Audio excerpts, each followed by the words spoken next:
Hi. Hi, hi, how are you doing? Good. How are you Can you? doing? I'm doing well. To make sure you can see me, I'm actually. You called me. I was looking at properties in Dallas, so I had to in between on flights right now. Oh So I my just gosh. came at looking at units, and I'm headed back to Houston to look at a 116 units. So I apologize if you hear some of the airport noise. I try to get a quiet spot right I now can't where hear anything, but that sounds amazing. So hold on. So let me see if I wait. So where are you right now? I'm in Dallas Airport right now. And you're leaving Dallas. Correct. I just actually walked down a small 42 unit in Dallas almost maybe an hour ago. How much do they want for that? That one I'm going to probably grab for about 2.2 million. Wow. Okay. Oh my gosh, so many questions. This is a great start. Okay, so Yeah, yeah. And then I'm going so back to Houston to look at a 128 unit for 9.7 million. That's I would be there until like Sunday. I also bought a building there 2 weeks ago, a 20 unit for under oh $5,000 wow. at closing costs. Yeah, we'll have plenty to talk about. Wow. Okay. So let me start with where do you live? I'm based in Philadelphia. Okay, okay. So you're down the street from me. I'm in Delaware. You're in How the Yeah. hell you're in Delaware? I would love. I like in person meetings. I would love this kind of in person. Well, you know what? Maybe we'll have to do it again after we Yes, get a couple months in, and then we can talk about what you acquired since our last conversation. yes, yes. Okay, so did you like the 42 unit? I love it. Okay, so are you going to I buy it? love it. Uh, we are going to place in the offer. We're waiting for the partners to. There's four partners, and then there's one that I think is holding out, and I think that's another. That's not a segue, but sometimes we have partners. It's you have to be aligned on what the exit strategy is. Oh, wow. Okay, so okay, let's talk about the ship structure. You have everybody is a quarter percent of the four? For that property, yes, they're a quarter percent on that property. For Crown Capital, I have three partners, and we're all 33%. Okay. Very cool. So this property has a different structure and it's not syndicated. They're all private. Yeah, They're they're all private involved in the individuals. deal. Yeah, I think when I was talking to them, they're like friends, and they just put some money together and bought a building. Okay. So you have properties with them already. No, this is actually from a cold calling. The I had a VA reach out to like that area, kind of mom and pop, and they one of the gentlemen was like, hey, yeah, I'm interested in selling. He didn't tell the other partners, and so we threw an offer, and then they were like, yeah, Oh, I we're thought we were talking interested about in it. your partners on this deal. Okay, so this is who Oh, you're buying it from. yes, yes, Okay, yes, okay. So yes, so yes. one of the partners is holding out and doesn't want to sell. Yeah, he's Gotcha. making a little bit rough. Yes. Okay, so then how do you acquire it? Are you syndicating or is it just you and the 33, 33, 33? We'll syndicate this. Okay, okay. So when you syndicate, Crown Capital remains as one of the partners? We'll be the only partner because we can sign on this loan. So we normally only partner when we can't sign on the loan. And so we'll either join with other people to help bring that net worth, or we'll get like a KP or what they call a sponsor, and then they'll help sign on the loan for us. But if we can sign on the loan by ourselves, we'll do it ourselves. Okay, okay. And you the hell? Are you still there? Yes, I'm still Something here. just popped up on my screen. I'm like, where did he go? Okay, there you are. Okay, so you guys have done this a million times already. Mm, I wouldn't say a million, but I would say more than I think yeah, we're veterans. I would Okay. say that. So we already finished. We closed on 156 units back in December. So 92 units were in Lubbock, and then 64 were in Louisville, Kentucky. And so we have those, and then we still do some like separate projects. So my partners Tiffany Lupe, they actually bought a marina in the Midwest. I wasn't interested in the marina, but they bought a Okay. marina and they syndicated the marina, and they're Oh doing wow. like boat slips. So there's so many different ways that you can use like the syndication to acquire land and property. So you have one partner named Tiffany, and what's the other partner? Lupe. Lupe.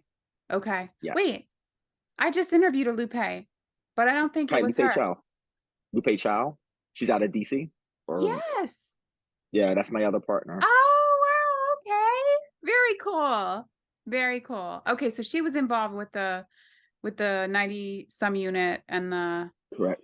In the and then 64 her. units in Lou. Okay. Okay. That is so cool. That is so cool. I love her, by the Yes. way. Her and I kept talking about Yes. getting together too. So yeah, we'll have to get everybody together.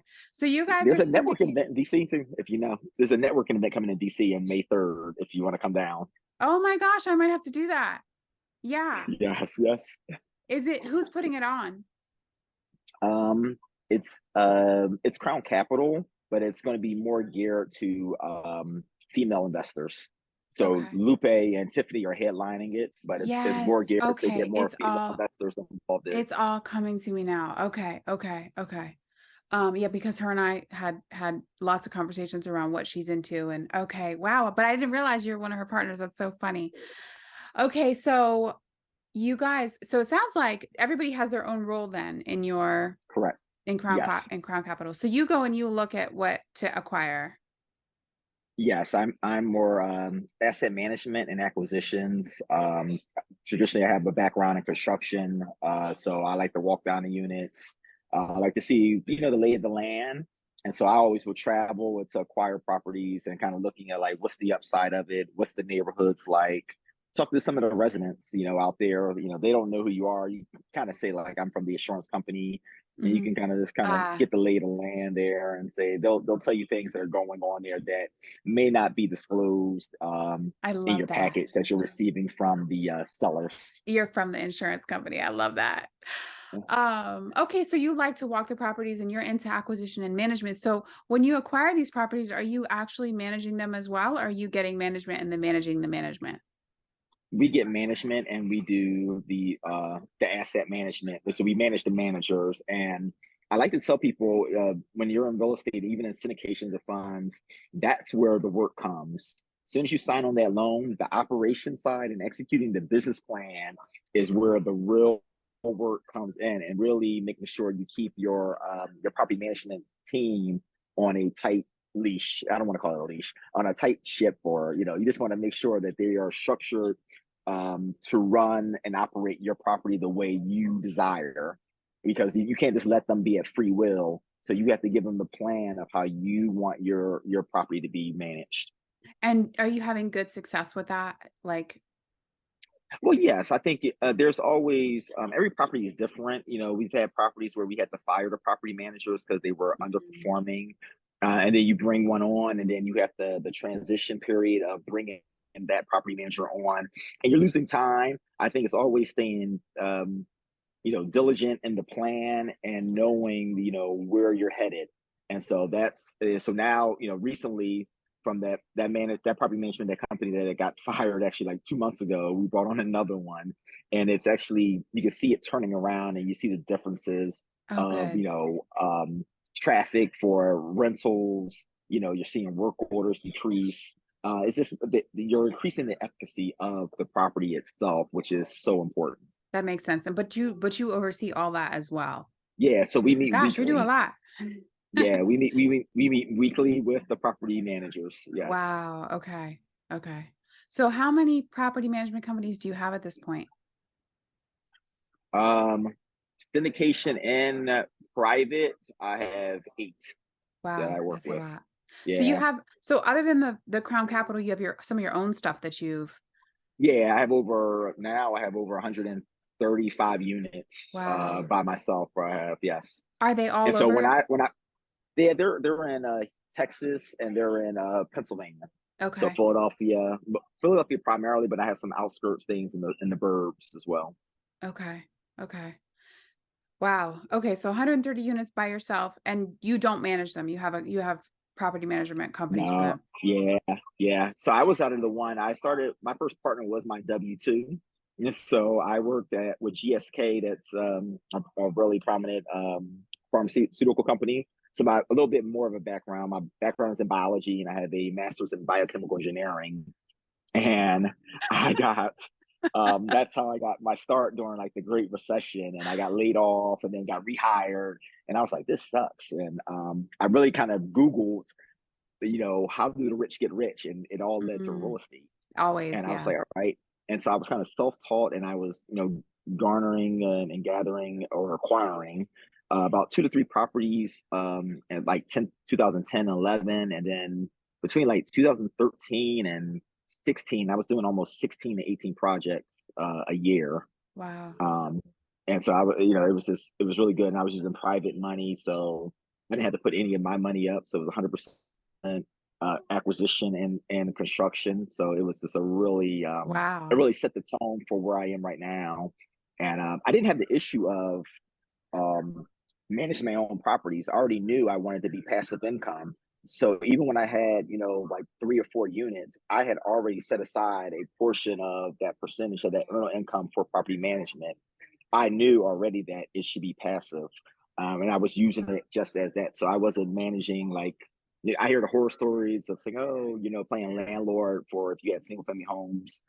I went in knowing the numbers and saying, yeah, I'm gonna allocate 8 to 10% for a management company to do it. My management costs have decreased because of the number of units I have, but I went in buying the buildings knowing I would have those type of overhead costs as expenses.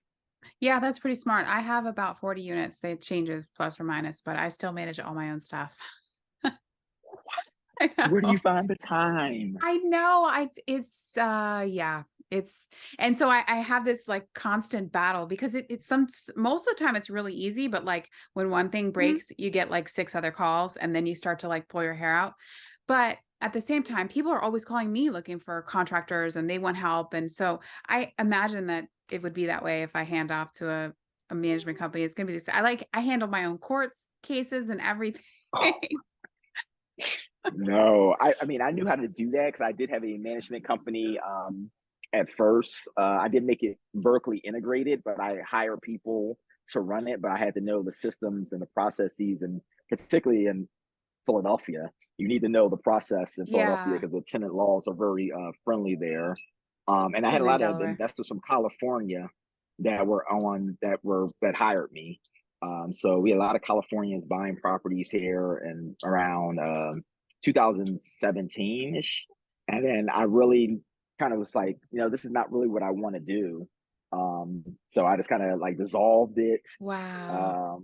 and handed it over, and so that was it. But I do Well, understand that. I have a lot of help. I'll say that. I don't have to do everything. I do have a lot of help and I have a crew and there's Hmm. there's a lot going for us, but sometimes I wonder if because I feel like I've been stuck at that like 40 mark for a while and sometimes I wonder if it's like It's all right.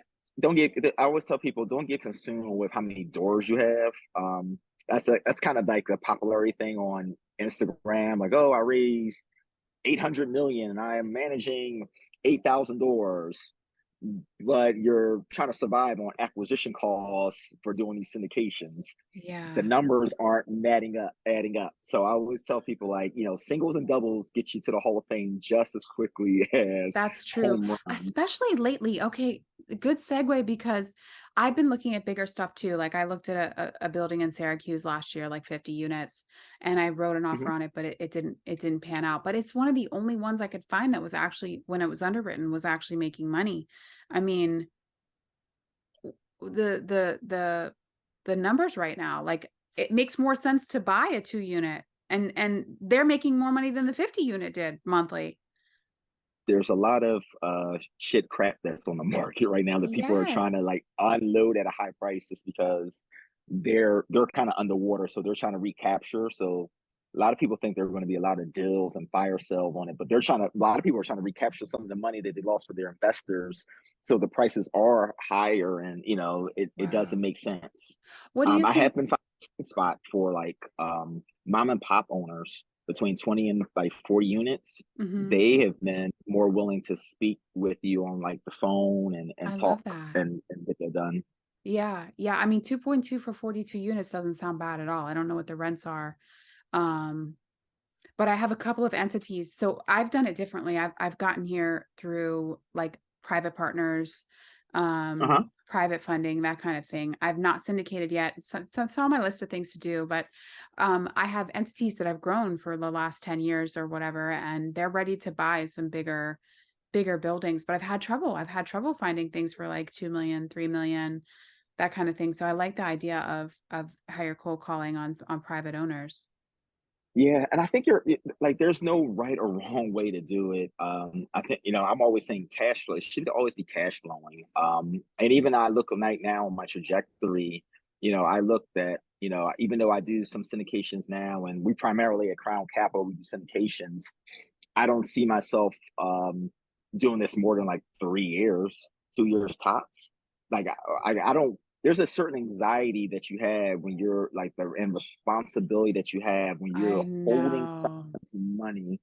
And I go through that all the time right now. And while I'm so hard on the property managers and making sure the building performs, and I'm like, do I really want to go ahead like that? I have a number that I need to where I want to be. So I want to kind of get to almost like where I'm netting $200,000 a month. Hmm. Right now I'm around like the That's amazing. 45,000 where I'm netting, but I Yeah. have a number where it's $200,000 where I'm netting. It can accomplish everything that I want and live the life that I want. And I think I'm just going to go into doing maybe one or two quality deals a year after that. After that. So, because like I've already secured financial freedom. I am chasing something else after that right now because I am financially free from what I net in right now, but I am chasing something, and that's why the syndications are important to me. So that's why I do have that plan, Do and you want I to share with am. us what you're chasing? Oh yes, I want to buy into a sports team. So Oh, wow. yes, I want to increase my net worth and lift where I can buy into a sports team as a minority ownership, whether it's a NBA, baseball, you know, football is a little bit harder sometimes, but they do them. You actually There's also groups that actually syndicate minority ownership into major league sports Oh, ownerships as well, would you do depending on the that? team, how the team is structured. Um, yes and no. I think once you get into that type of level, there's a different type of sophisticated investor that you're pulling that money with. But Yeah. ideally, I would like to kind of do that by myself if can be. Okay. So All right. I've linked with some folks that own like minor league baseball teams via LinkedIn, and LinkedIn is a great place so you can actually get like there's people that do them all the time, and Oh, minor wow. league, major league baseball teams make good money. I didn't realize, I'd have to you look at it. know. So, question, would you underwrite it like you underwrite a building? Well, I think no, you Okay. don't. Okay. No, you don't. If I was trying to syndicate it, no, I wouldn't, Okay. because there's Okay. so much that goes into ticket sales, concession sales, and things of that nature. I think you can probably get a pro forma It's a for it, different kind of but evaluation. Yeah. Yeah. correct. Yes, Okay, yes, so yes. I don't want to forget to ask you because I really want to know, because I get caught up with this too when I look at properties and trying to see what I want to buy. I've taken a little break because I was so annoyed with these companies being these buildings being in the red. But do you Okay. look for a certain cap rate when you look? Um, I mean, I think you already kind of know your cap rate for the areas that you're fishing in. So I know the areas and what the cap rate is going, and I'm kind of in the know with brokers of what they're seeing. But primarily, what I'm looking for is the IRR. I want my IRR for the duration of my project to be over a certain threshold. For Crown Capital, we look for a solidified 18%, not fudge, but Okay. because you can manipulate the numbers to make it anything any Right. way you want it to be, but 18%. And then we try to get our cash on cash anywhere, people always say 7%, 8%. But if you actually break down the numbers of what syndications are doing now, they're traditionally like between like 2 and 5%. Even some of these syndications that have become full cycle, like they return good returns on the IRR, but like the cash on cash might have been like 4%, sometimes 5%. You're not really seeing that 7, 8% on properties right now. Okay. And so Okay. that's what I'm looking at. I'm looking at IRR, and then I'm also looking to make sure it cash flows. So the So, duration of the project and does the cash right. flow. Well, some of them aren't making money from day one. Like you're not making any money day one. I can't even Yeah, imagine. Like I, you're I, having to find the money I, to make the mortgage payment on your own without the yeah, asset. yeah. And so I can't go into I and that's a good segue because I never and we don't buy buildings based on the potential all the time. Like, oh my goodness, it's going to be this in next that year or 2 or 3 because we don't know what year 2, 3 is. We look at that potential for year 2 or 3, but it needs to be cash flowing right now. It has the Absolutely. cash flow. Like, we like it when it has the cash flow right now and it has the potential to already, move 2 and 3 because at least we know we can actually pay our investors what we're going to pay them, and we can pay ourselves. This is, full time job, so you need to be able to make sure you can, execute that. So there was something you said earlier I wanted to kind of dive back to too. You said that you Crown Capital is the only entity that buys the building. You don't bring in LPs, you don't bring limited partners, you don't Um, bring. not if we can sign on a loan collectively. So if Okay. we can, for everyone out there that it's always 1-to-1 ratio when you're dealing with agency or a bank. So if I'm going to buy a $20 million building, I need to have $20 million net worth.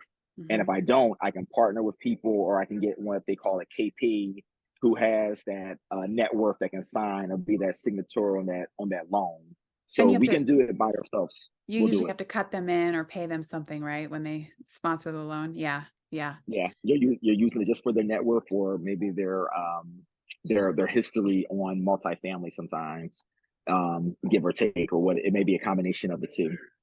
So, right. So, but I was always taught that when you syndicate, you had to anybody that you brought in with funds had to be an LP.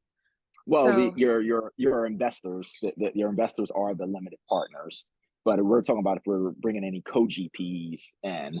No, we don't bring any co-GPs okay, in if we okay. have to. If we can sign on a loan, but yes, you're So you correct. guys are just Yeah, the general partners and then so yeah, so Crown Capital rest of it. then creates a new entity that it's a partner in. Yes, because we do invest in our own deals as well. Right, right. Okay, okay. Well, yeah, because you stay in the deal, right? Even when you syndicate it, you stay in the deal. Yeah, so what we try to do, and ideally we look at it, is that if we can get our investors back full capital back after a refi, we want to keep the property for ourselves and cash flow. So it's twofold. They get their investment back after 3 or 4 years, and we get to keep the property cash flow. We'll probably give them some type of lifetime equity in there for being that, but we don't want to actually get in the habit of flipping apartment buildings. That's Right. not what we do. You want to keep the asset. Yeah, same. I like to hold them forever. Yeah, yeah. The only time we want to sell is if we're going in something bigger. Right, I think right exactly. now Same, yeah. we're limited to kind of C class. We're starting to, build our network where we can get into like B+ areas. So the properties that we're getting are a little bit, finer. So that's always exciting because before when we were first starting out, it was just, it's the C is for crap properties, and there's nothing wrong with the Listen, crap properties. I got some D's, okay? I mean, it is what it is. It thank you. It is, yes. It's been good to me, the whole. Thank you. Well, there's going to be a need because there's such a gap of everybody um, going after like A classes, and there's a disparity, and really, there's really a disparity in the classes right now that if you can find a niche between like that C class or take a D to a C and kind of change that culture, you can really bankroll of getting that property at such a low price and still you can have good rents. I And the love main that. idea is the cash Yeah. flow. Yeah. Now that's where you see the potential. Those I feel like they're usually performing at least, and then you can, like you said, if you can take it from a D to a C, that's where you see that real potential. Yeah, but I think on the flip side of that is that when you're syndicating, you have investors. Their first thing is eyesight. You can tell them like you're Mm. getting this many returns. They're going to be like, that is going to give like I mean that, that is going to give me that. You're going to writing them. Oh my So gosh. that's the con of those areas because your investors are your regular people, your average Joes. There may be your average white collar professionals, and you're going to scare them Yeah, sometimes when you're they're right. like, I cannot, like, because they can't see like the The opportunity vision. there. But Yeah, all yeah. they're going to see is like the distress. You want me to put in money where? Exactly. And so that's the con of that area. And we learned that, you'll learn that from doing pitch decks and, the more properties that you start evaluating. And as you submit LOIs for, and then you try to go out there and see who's going to race for it, people are like, people do like it has to have look aesthetically nice, like somewhat appeasing, so you can actually market it properly and actually, they can the visual opportunity can now be backed by the numbers I'm because their fortunate. first thing is the eyesight. Yeah, I'm fortunate because, like I said, all my partners I've had for a pretty long time. They trust me. I've made them a Uh, lot of money. Like so if I said, let's buy that shack, it's going to be worth, we'll buy it for 100, it'll be worth 4 million tomorrow. And they'd be like, okay, whatever you say, Jill. Cause that's the relationship we've built. But if I did want to get, yeah, when I get into syndication, I could see how that could be an issue. Syndication does scare me though. Cause kind of like you said earlier, like you got people's money and it can be stressful. I did a flip earlier this year, last year, in hmm, the last couple of months, and I let people put some money in. Like it wasn't quite a syndication, but I let them loan the company money okay. um and it was stressful. It didn't perform the way that I thought it would, which is very rare for me. Like usually I'm a winning horse. I my instinct and like, everything. Like I've been in the industry 20 years. So I mean, Yes, usually I win. So you got to pick a winner. this one was so strange. It just didn't do what I thought it was going to do. And I got everybody's money out and I was able to I still paid everybody 18%, I believe. Still, I think I was projecting 25. Because I okay. was trying to get people like used to writing a check and, seeing the property and like, I tried that before. Go ahead. Yep, yep. yeah, I so understand. but I had given myself like 9 months or something, and between the rehab and the refi, because I ended up not selling it, I'm just gonna keep it. It was just so stressful. I was like, I've got all these people's money. I've got to get it back to them. And I always have a lot of people's money. I always have people's money. But this was just like new baby investors and like I just for whatever reason it just gave me like stress. So I see what you're saying about how you can only do it for a little while. Yeah, I have the extra, like, and I see people that have been in it for years syndicating, and I'm just like, I'm always questioning the how factual the numbers people are saying. Like, I can Yeah. always show all my HUDs. Yeah. I can produce anything that I've ever signed for and said, and I'm always looking at, like, let's say if someone says they have, oh, I have 1,000 or 2,000 units right there, and you're just getting $30 a door per month. That net flow, like that cash flow, would be unbelievable.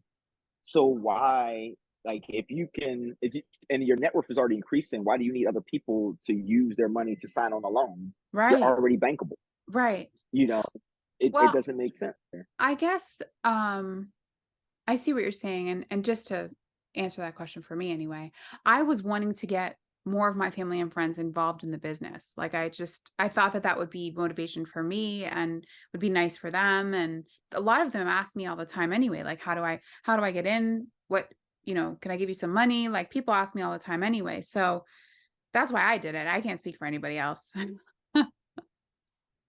I've been trying to get family and friends, and well, family primarily involved. And this is like the early. I did a presentation. We have a weekly webinar, and I did a presentation on financial freedom, like how I left my W-2, and I kind of put like a scenario of my private lenders and how much money I made them over the last 3 years. And I knew where their money was coming from, and I said, I asked like my dad and my uncle. I was like, hey, you guys can do it, and I'll give you a higher interest rate, because they were only charging me 8% interest on the money, and I was saying, guess what? I'll pay you 10 or 11 just so we can circulate the money in In the in the family. family right there. Yep.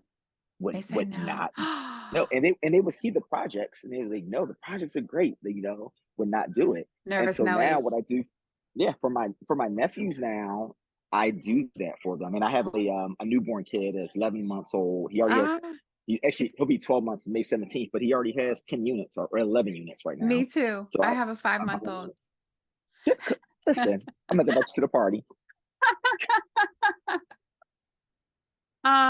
So he has how many units already? He has 11 units. He has a 5 unit and a 6 unit. And Oh, so very cool. my goal for him is to buy him 2 to 4 properties a year. I started with Mass Mutual. It's a UTMA, so it's a custodian account. So his Okay. all the rental income goes into an SP 500 index fund, and let the compound interest roll. Okay, wait. Rewind, because this is news to me. This is not one of those college funds, right? No, for went without the college fund. I'm not doing a 529. Okay. It's a five. What'd you call it? Uh, they have the 529 accounts. That's the one I don't want though. What's the one you said you're Yeah. using?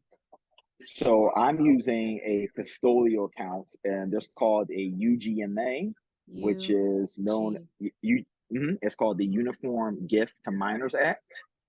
And then you Oh. have a UTMA, I which have a is the one of Unified so I have two boys. The one boy has a UTMA. Yeah. And Okay. so that's what I have for my son, and it's through Mass Mutual. So all the money that gets his rental income just goes into the S&P 500 index fund, and then I let some of the refis. I just kind of dump it there as well, and so Wow. he just has money and money. Just like right now, he has good because he only has 2 properties, but I just let the compound interest just work its magic. But then by the time he's 18, he'll have it in twofold.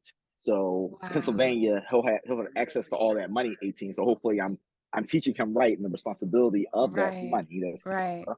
But also he'll have a number of properties. So if he wants to go to college or school, he can sell 1 or 2 of them because Mhm. they'll be free and clear, or he can borrow from it and repeat the cycle. He's still young enough to borrow from it, and it'll be free and clear in another 15 years. Oh, that's And really then cool. he can use that for his college education. Or my plan, hopefully, he'll buy another property down where he's going to college, and he learns from me and rents it out to the other college students. That is That's so the plan. cool. That's so cool. My dad, it took him forever. It took him forever. He was a stockbroker and now he has a real estate license and I have a brokerage, so he works at my brokerage. By the way, I'm licensed in PA and Maryland too. Anyway, Okay. um, he is so, and he put in on a couple of my deals this year, and I was so proud of him that he wrote the check and Good. like, because he's one of those nervous Nellies too. So tell your dad I said. You're basically there because, like, I think you have done enough JVs that you would have no problem raising capital. You won't have any problem raising capital Uh, if you needed to, and you have a good property. I think it's more so finding the property that works well. And now that was always my philosophy on the smaller stuff, is that if I find the correct deal, the money will always be there. yeah. And I think it's still true for me. And so my philosophy and mantra is that even on the big stuff, like, if the deal makes sense, we can always find someone, that's going to be like, hey, this is great. And I know we're not fudging numbers. We're not trying to make a deal work. We're We're not not being overly saying optimistic. Yeah. correct. There's always a level of risk that you take, and you have risk mitigation, and it's what you're willing to accept, because there's no perfect deal. But I Right. think you always have standards of, like, these are the thresholds, like, hey, I'm not bending or breaking for these rules that we set for ourselves. And if it doesn't meet that criteria, shelve it. So I have another question then. Having said all that to say, you still feel like there's deals right now, good deals. Yes, I think there's harder to locate them. You have to dig a little bit deeper to get those good deals out there. Hmm. And what I've been seeing, I haven't seen any, be honest, I haven't seen any good deals come from any of the brokers. Mm. And I wouldn't expect any of the brokers to send me any of the good deals. I haven't been tenured enough. Most of your seasoned brokers have already have an established relationship with the established investors. I Right, always tell right. So any they're new calling their investor, like, guys. Yeah, yeah, why would they call me? Because they right. already have a proven person. So I always tell any new person, like, don't call the popular investor or the popular broker in the brokerage, because he already has a list that he's been dealing with 20, 25 years. You're Not to better off finding mention the hungry person. that's in Yeah. that brokerage and like build that relationship. And now you guys can work Yeah. together because now you're both hungry Oh, and that's y'all good can hunt for advice. that hunt for the same thing. And now you establish that relationship to build 10, 15 years down the road in line. Oh, that's great advice. You have given us some gems today. I've been through a lot. I always tell people I've been through a lot of shit. I've been through the high interest rates, the Great Recession. You know, I was buying properties. People always say the properties, like the interest rates are high.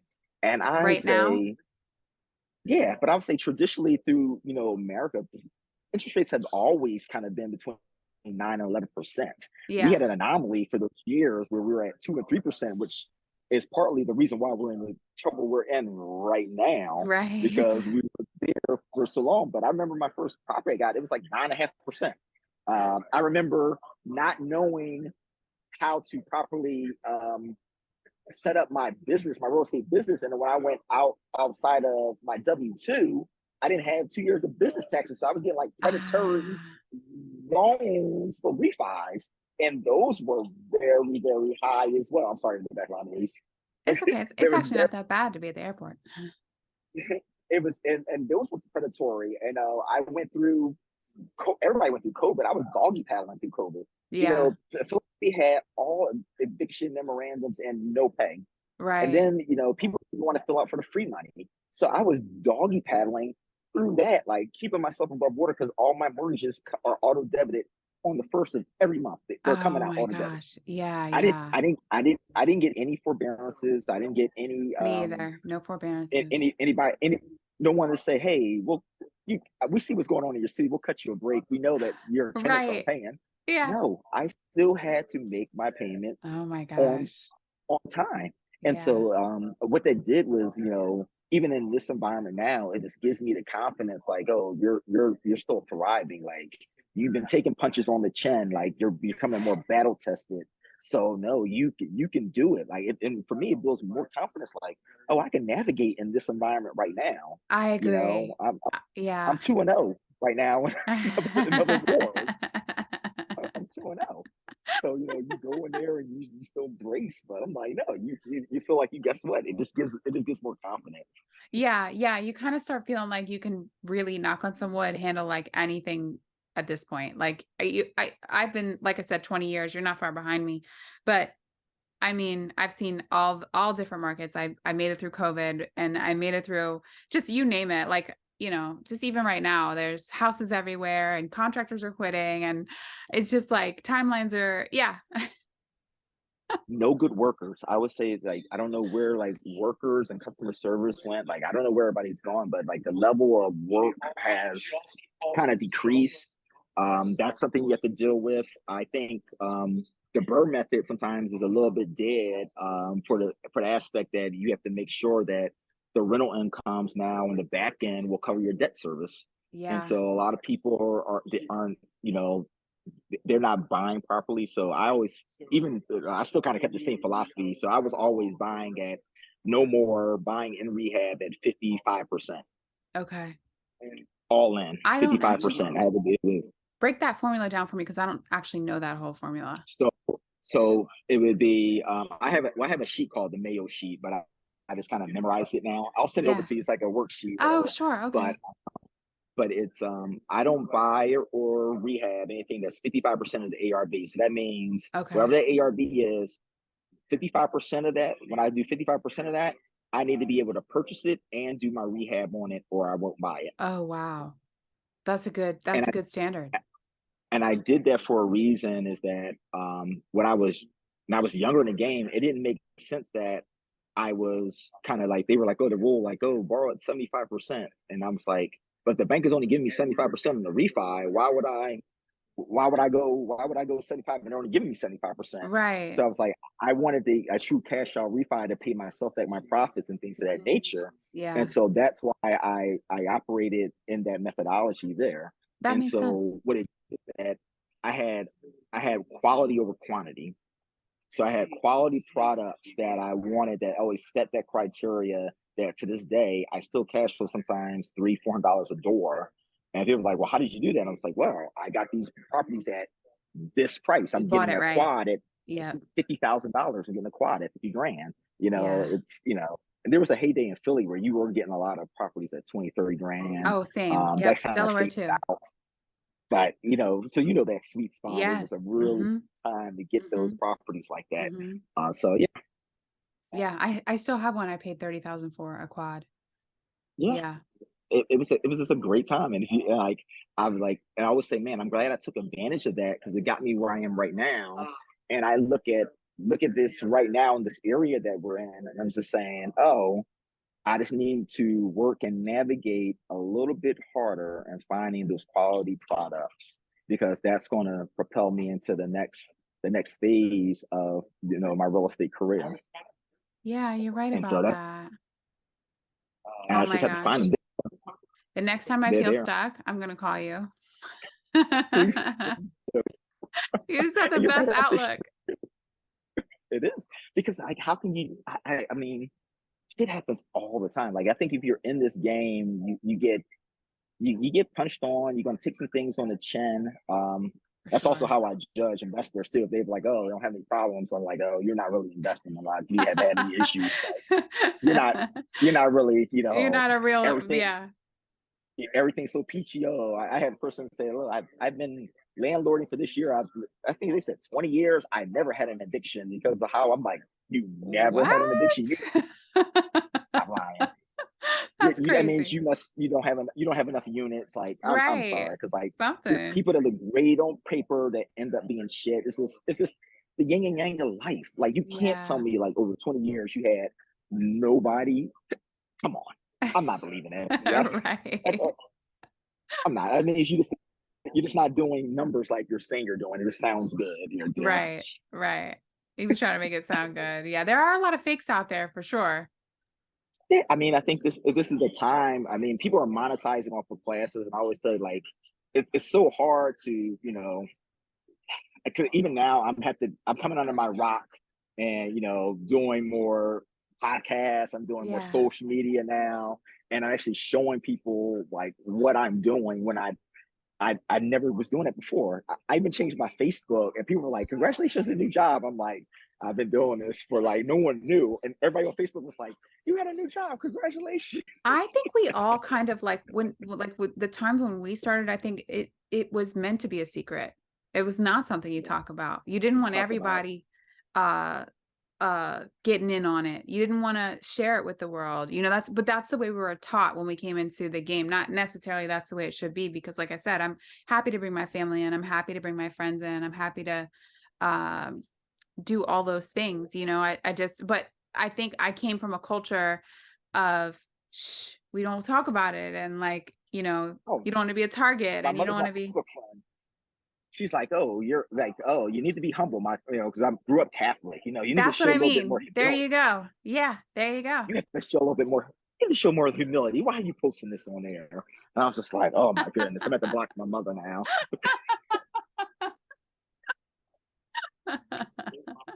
My dad's a real big one on that. He's like, you need to be humble and all my whole life. Like, yeah, yeah. That's but if they like people need to know you to flow. I think it's strictly, and now that we're doing syndications, like if they don't know you, Yeah. they can't come to you.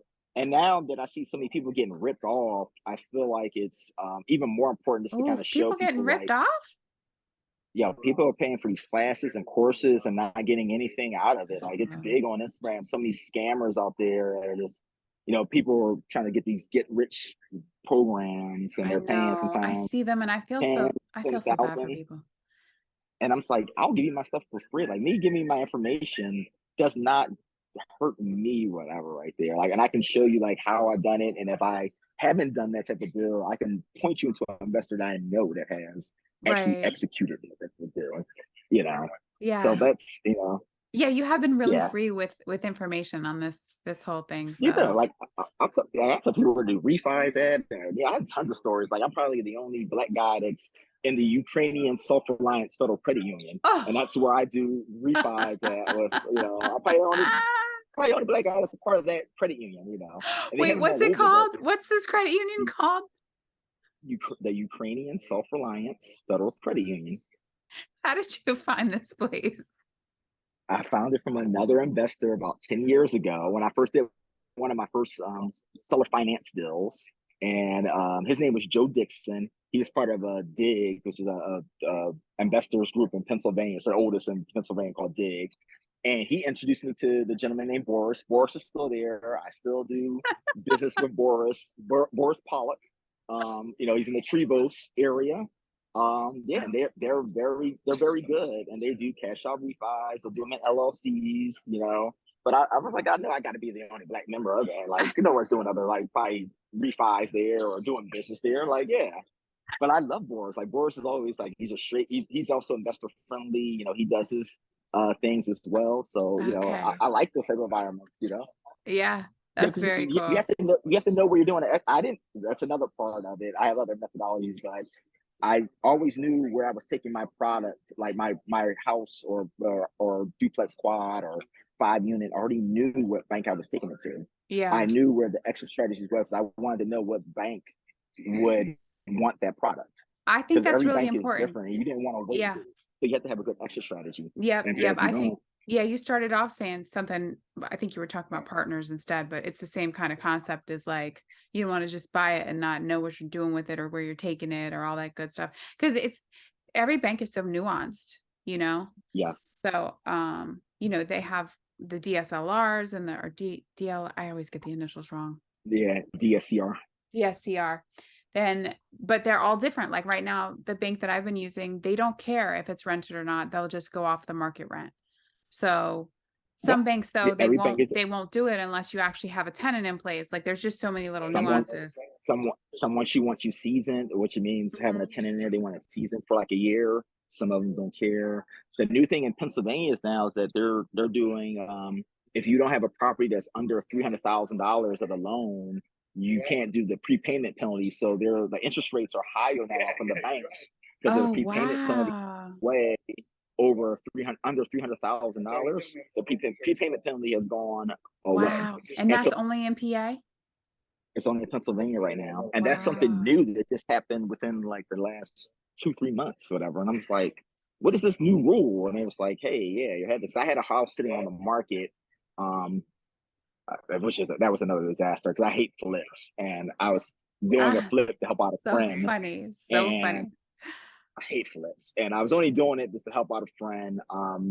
I had the financing and everything like that, and it sat on the market, and I ended up trying to refi right now, and they were like, "Yeah, it's gonna, do it something 300,000." It's like, what rule is this? So I was like, "I've been doing deals." Yeah. Like, yeah, it's new now. No, I'm just like, what the heck? It's so it's Are you always through changing. you using the credit union for that one? Or did you go to I went to somebody else? I went to a credit union and a bank right there. So yes, I went to both a credit union and a bank. Okay. Who So I did went it to better? Franklin Mint Federal Credit Union gave me better terms, but the Good. rates were still kind of high. And then there's some banks that I just do relationships. So I'll do Hmm. like Members First Credit Union, which is another one. TD Bank, I'm doing like a mixed use building on, because they're like, that's it. Post COVID, there were a lot of banks that just didn't want to do any mixed use buildings, and I so thought the mixed buildings use, that I looked at I always thought mixed use was were hard. hard. Yeah. I always No, thought they were hard. it was easy. Now the banks were like hard to get it, and now they're looking at the percentages. They were like, "Oh, well, your percentage of your building is the same Yeah. as the residential. 50% and yeah, You can't have it." And they kind of been like more stricter on the rules. So I had that's to like crazy. find other banks now that do it, and so yeah, it's just Ukrainian Federal Union does do it. So I give them a good plug. Members First Federal Credit Union does it, and TD Bank does it as well. TD Bank. Okay. Good to Yeah, know. Yeah, yeah. I stay away from them because I know they can be kind of a pain in the butt. Yeah, and I always get myself in these situations. So I have a salon. It wasn't a salon by choice, but I have it. That's another story that I'll go into another. I'll be finding myself in these situations, but I'll be having Same. hard assets. But I'll be finding myself in these situations. I'm like, I didn't want this thing when I don't have it, and I'm just like, it cash flows great, I'm whatever. sure. It does. It cash flows amazing, but I was like, I didn't even want this building. Like, I'm like, I don't know how I get myself in these You know situations. what? I used to work for a guy. So I worked for full time for some real estate investors years and years ago, and he would say that's when you make the best deals, when you actually don't want the deal. He'd be like, "Man, I don't even want Yes. that." And they'd be like begging him, "Please buy it. We'll give it to you. Just take it."